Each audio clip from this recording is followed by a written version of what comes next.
तर साताऱ्यातील फलटणमध्ये 2 गटात भांडण झालेलं आहे। फलटणमधील 2 गटात झालेल्या भांडणाला राजकीय वळण लागल्याचं देखील पाहायला मिळत आहे। रामराजे गटाचे नेते पोलीस ठाण्यामध्ये दाखल झालेले आहेत। माजी खासदार रणजित नाईक निंबाळकरांची देखील पोलीस ठाण्यामध्ये ते दाखल झालेले आहेत। वादानंतर दोन्ही बाजूंच्या कार्यकर्त्यांवरती 307 कलमांतर्गत गुन्हा जो आहे तो दाखल करण्यात आला। मुलांमध्ये काही वाद झाली, त्याच्या भांडणाचं त्यातून पर्यावसन झालं।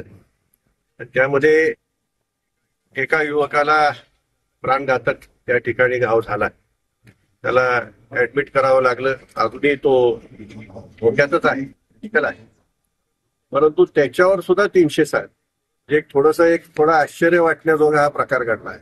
मनमानी जर कारवाई होणार असेल तर त्या ठिकाणी शेवटी नाईलाजाव असतं, लोकांना कायदा सुव्यवस्था हातात घ्यावी लागेल।